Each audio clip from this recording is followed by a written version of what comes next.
નમસ્કાર મિત્રો, આજના વિડીયોમાં આપણે જાણીશું આ વર્ષ એટલે કે સાલ 2025માં મહાશિવરાત્રિ ક્યારે છે. મહાશિવરાત્રિ હિન્દુ સંસ્કૃતિનો એક મહત્વપૂર્ણ તહેવાર છે. મહાશિવરાત્રિ એટલે ભોળેનાથ અને માતા પાર્વતીના મિલનનો દિવસ. આ તહેવાર દેશભરમાં ઉપવાસ તરીકે અને ભોળાનાથની પ્રાર્થના કરીને મનાવવામાં આવે છે. તો આપણે ચાલો મહાશિવરાત્રિ એનો ઇતિહાસ, તેની પૂજા વિધિ, મુહૂર્ત ક્યાં ક્યાં છે અને ભગવાન શિવની પૂજા કેવી રીતે કરવી જોઈએ, આ દિવસે શું કરવું અને શું ન કરવું જોઈએ. મિત્રો, આમ તો દરેક મહિનામાં શિવરાત્રિ આવે જ છે. જેમ કે અમાવસ્યા તિથિના એક દિવસ પહેલાની જે એમ કહે ને કે રાત્રિ હોય એને માસિક શિવરાત્રિના નામે ઓળખવામાં આવે છે. પણ મિત્રો, દેવોના દેવ એટલે કે મહાદેવ કે જે પ્રિય રાત્રિ હોય છે, એમનો જે પ્રિય પર્વ એટલે કે તહેવાર છે એ છે મહાશિવરાત્રિનો તહેવાર.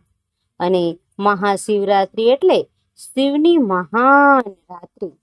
મિત્રો, મહાશિવરાત્રિ ભગવાન ભોળેનાથને પ્રસન્ન કરવા માટે અને એમની કૃપા પ્રાપ્ત કરવા માટે અને આપણી કોઈ પણ મનોકામના હોય તે પૂર્ણ કરવા માટે આ દિવસ શ્રેષ્ઠ ગણવામાં આવે. મિત્રો, તો હવે આપણે જાણીશું કે શિવરાત્રિ એટલે કે 2025માં શિવરાત્રિ ક્યારે આવે છે અને શિવરાત્રિના દિવસે પૂજા કરવાનું શુભ ફળ કયું છે અને શુભ મુહૂર્તો કયા છે. ભગવાન ભોલેનાથની વિશેષ કૃપા તમને પ્રાપ્ત કરો છો તો કયા સમયે ભગવાન શિવની તમે આરાધના કરશો, પૂજા કરશો. અને મિત્રો, કેવી રીતે કરવી પૂજા? તો મિત્રો, શિવરાત્રિ છે એની તમામ માહિતી તમને આ વિડીયોમાં જાણવા મળશે. તેથી આ વિડીયોને છેલ્લે સુધી જોતા રહેજો, કેમ કે આ વિડીયો તમારા માટે ખૂબ જ મહત્વપૂર્ણ. તેથી મિત્રો, વિડીયોને એક લાઈક કરી દેજો અને ચેનલને સબસ્ક્રાઇબ કરી દેજો. હવે જાણીશું કે ચતુર્દશી તિથિ ક્યારે પ્રારંભ થાય છે અને ક્યારે સમાપ્ત થાય છે અને વ્રત આપણે ક્યારે રાખવાનું છે. તો મિત્રો જુઓ, ફાગણ માસની ચતુર્દશી તિથિનો પ્રારંભ થાય છે 26 ફેબ્રુઆરી એટલે કે સવારે 11:00 ચતુર્દશી તિથિ છે એનું સમાપ્ત થાય છે 27 ફેબ્રુઆરી સવારે 8:54. મિત્રો, શિવરાત્રિના દિવસે નિશ્ચિત કાલની પૂજાનું પણ ખૂબ જ મહત્વ છે. જ્યારે ચતુર્દશી નિશ્ચિત કાળમાં એટલે કે અર્ધરાત્રિમાં વ્યાપ્ત થાય છે. એ જ રીતે મહાશિવરાત્રિનો પર્વ ઉજવવામાં આવે છે. તો 26 ફેબ્રુઆરી એટલે કે બુધવારના દિવસે મહાશિવરાત્રિનો પર્વ ઉજવવામાં આવશે.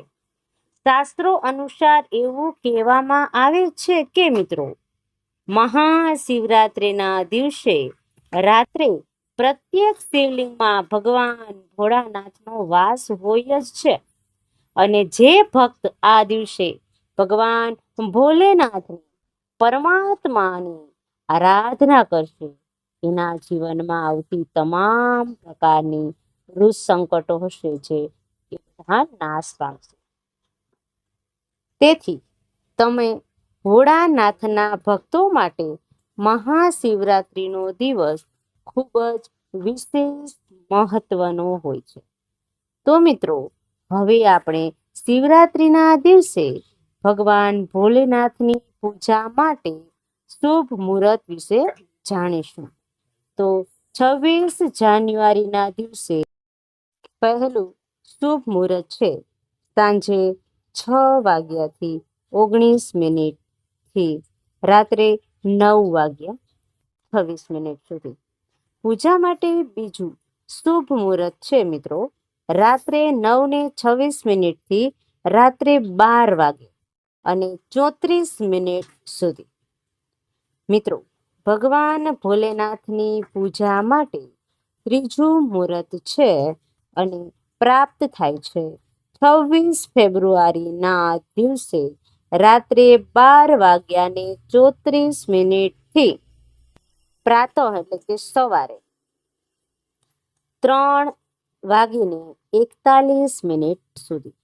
અને ચોથી પૂજાનું શુભ મુહૂર્ત છે 3:41 થી સવારે 6:48 સુધી. તો મિત્રો, આપણે પ્રયત્ન કરવો જોઈએ કે આપણે આ ચારેય ટાઈમની પૂજા છે એ કરીએ, સમયસર કરીએ. મિત્રો, જો તમે કોઈ પણ કારણસર તમે આ 4 સમય છે એની પૂજા નથી કરી શકતા, તો તમારે શું કરવાનું છે મિત્રો? તો કે નિશ્ચિત કાળની પૂજા અવશ્ય કરવી જોઈએ. મિત્રો, અર્ધરાત્રિમાં જે નિશ્ચિત કાળનો સમય હોય છે તે સમયે જો તમે પૂજા કરો છો તો તમને આ વિશેષ પરિણામ મળે છે અને આ ચારેય ટાઈમની પૂજાનું ફળ પણ પ્રાપ્ત થાય છે. અને નિશ્ચિત કાળની પૂજાનું શુભ મુહૂર્ત છે 26 ફેબ્રુઆરી મોડી રાત્રિ 12:09 થી 12:59 સુધી.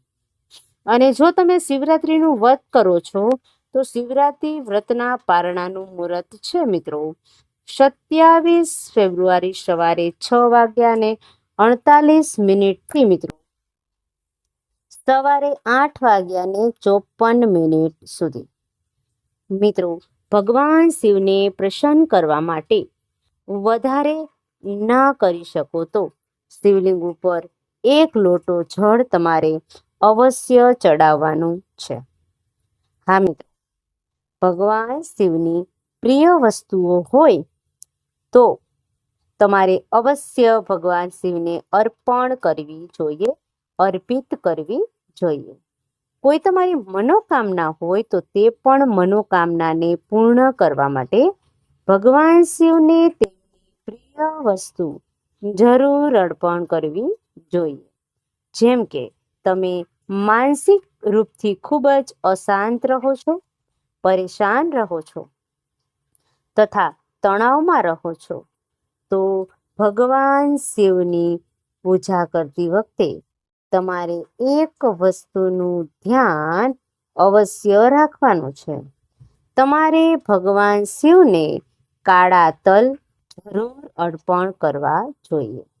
જ્યારે તમે કાળા તલ મિક્સ જળ અર્પણ કરો છો એ સમયે તમે ભગવાન શિવના મંત્રનો જાપ અવશ્ય કરવો જોઈએ. ઓમ નમઃ શિવાય. આ મંત્રનો જાપ અવશ્ય તમારે કરવાનો છે. આ મંત્રનો જાપ કરતા તમારે જળ અર્પણ કરવું જોઈએ અને પ્રાર્થના કરવી જોઈએ, જેથી તમને તમારા તમામ પ્રકારની માનસિક, શારીરિક કે આર્થિક તંગીથી છુટકારો મળી શકે અને બધા જ પ્રકારના ગ્રહ દોષથી તમને મુક્તિ મળી જાય. તો આ ઉપાય મહાશિવરાત્રિના દિવસે જરૂર કરવો. મહાશિવરાત્રિના દિવસે ભગવાન શિવનો અભિષેક પણ કરવામાં આવે. પંચામૃતથી કરવાથી સુખ, સમૃદ્ધિ, સંતાન, સૌભાગ્ય આવી બધી જ પ્રકારની મનોકામના તમારી છે એ પૂર્ણ થઈ જાય છે. આટલો શ્રેષ્ઠ દિવસ છે અને તમે આર્થિક રૂપથી પરેશાન છો તો આ દિવસે ભગવાન શિવને સાચા મનથી પ્રાર્થના કરવી જોઈએ. જો તમારે સંતાન પ્રાપ્તિની કામના હોય તો તમારે 11 શિવલિંગ બનાવવાના છે. આટાથી, ઘઉંના લોટ તમે 11 શિવલિંગ બનાવો છો અને એ બધા જ શિવલિંગનું અભિષેક તમારે કરવાનું છે. એક શિવલિંગ શિવલિંગનો એકવાર તમે અભિષેક કરો અને અભિષેક કરતા તમારે શિવ મંત્રનો જાપ પણ કરવાનો છે. આમ તમારે ઓમ નમઃ શિવાય આ મંત્રનો જાપ કરતા 11 વાર 11 શિવલિંગ ઉપર એક પછી એક શિવલિંગ પર અભિષેક કરવો જોઈએ અને સંતાન પ્રાપ્તિ માટે ભગવાન શિવને પ્રાર્થના કરવી જોઈએ. તેથી જલ્દી જ તમારી અને તમારા ઘરમાં સંતાન છે એની પ્રાપ્તિ થશે. ઉત્તમ અને યોગ્ય સંતાન પ્રાપ્તિ માટે આ ઉપાય અવશ્ય કરવો જોઈએ અને મહાશિવરાત્રિના દિવસે આ ઉપાય કરવો અને પોતાના માટે વરદાન સમાન હોય છે. તેથી તમારે સંતાન પ્રાપ્તિ માટે મિત્રો જે લોકોને સંતાન ન થતું હોય એ લોકોએ ખાસ આ ઉપાય કરવાનો છે, એની કામના કરવાની છે અને આ ઉપાય તમારે અવશ્ય કરવો જોઈએ. અને જે ભક્તોના લગ્ન પણ ન થતા હોય, વિવાહની કામના કરવી, એ પણ તો તેને મનપસંદ જીવનસાથી છે એ પણ મળી શકે છે. તો મિત્રો શિવલિંગ ઉપર તમારે દૂધથી અભિષેક કરવાનો છે. કાચા દૂધમાં થોડું કેસર નાખીને દૂધથી ભગવાન ભોળેનાથનો અભિષેક કરવો જોઈએ અને વિધિ વિધાનથી ભગવાન શિવની પૂજા અર્ચના કરવી જોઈએ અને સાથે જ માતા પાર્વતીની પણ પૂજા કરવી જોઈએ.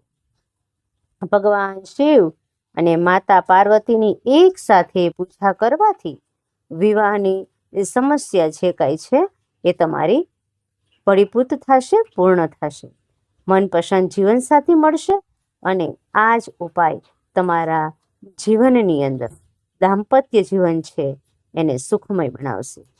માટે મિત્રો તમારે જો તમારું દાંપત્ય જીવન છે એની અંદર મધુરતા નથી આવતી, પતિ પત્ની વચ્ચે ઝઘડા ચાલે છે, ક્લેશ ચાલે છે, તો મિત્રો તમારે શિવલિંગમાં કેસર મિશ્રિત જળ એટલે કે ભગવાન શિવને તેનો અભિષેક કરવાનો છે અને માતા પાર્વતીની વિધિ વિધાનથી પૂજા કરવાની છે. માતા પાર્વતીને સિંદૂર અર્પણ કરવું જોઈએ. તો મિત્રો નિશ્ચિત તમારું દાંપત્ય જીવન છે એ ખરેખર સુખમય બની જશે. અને આપણે બધા જ જાણીએ છીએ કે ભગવાન શિવને બેલીપત્ર ખૂબ જ પ્રિય છે. બેલીપત્ર ઉપર ચંદનથી રામ રામ આવું નામ લખીને અર્પણ કરવામાં આવે તો એનાથી તમને ભગવાન ભોળેનાથની વિશેષ કૃપા પ્રાપ્ત થાય છે અને ખૂબ જ જલ્દી તમારી બધી જ મનોકામના પૂર્ણ થઈ જાય છે. શિવરાત્રિના દિવસે ભગવાન શિવને તલ અને જળ છે એ અર્પણ કરવાથી પાપોનો નાશ થાય છે અને મિત્રો સુખમાં પણ વૃદ્ધિ થાય છે. જો સંતાન પ્રાપ્તિ માટે રૂકાવટ આવતી હોય, વંશવેલામાં વધારો ન થતો હોય મિત્રો, તો આવી પરિસ્થિતિમાં તમે શિવલિંગ ઉપર જળ છે એનો અભિષેક કરી શકો છો. અને સાથે સાથે મિત્રો કાળા તલ પણ એમાં નાખવા, જેનાથી તમારી બધી જ મનોકામના જલ્દીથી પૂર્ણ થઈ જાય. જો તમારો ભાગ્યોદય ન થતો હોય, આવા સમયમાં તમે શિવલિંગ ઉપર ખાસ ધ્યાન રાખજો મિત્રો, શિવલિંગ ઉપર રુદ્રાક્ષની માળા અર્પણ કરવી તમારે જોઈએ અને માળા અર્પણ કર્યા પછી ભગવાન શિવનો અભિષેક પણ કરવો જોઈએ. પછી એ માળા તમે સ્વયં ભગવાન શિવનો પ્રસાદ સ્વરૂપે ગ્રહણ કરી શકો છો. હા મિત્રો, તેનાથી તમારો ભાગ્યોદય જલ્દી જ થઈ જશે અને તમારા જીવનમાંથી કોઈ પણ પ્રકારના ગ્રહ દોષ હશે કે પછી કોઈ પણ જાતના દોષ હશે, એનાથી તમને મુક્તિ મળી જશે. રુદ્રાક્ષની માળા તમે હંમેશા માટે ધારણ કરી શકો છો.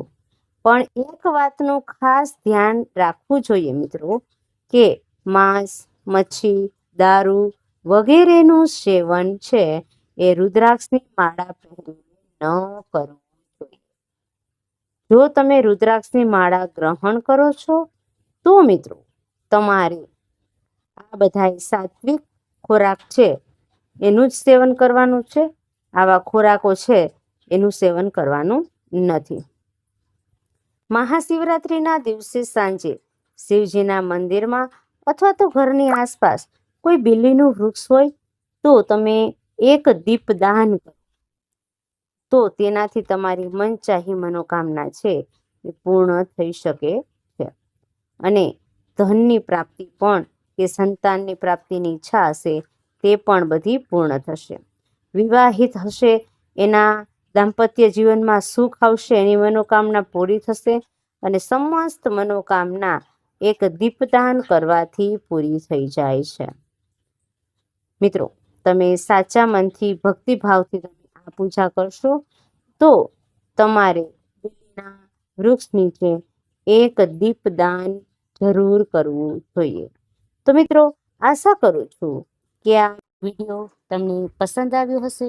મિત્રો, જો વિડીયો પસંદ આવ્યો હોય તો કોમેન્ટ બોક્સમાં ઓમ નમઃ શિવાય લખવાનું ભૂલશો નહીં.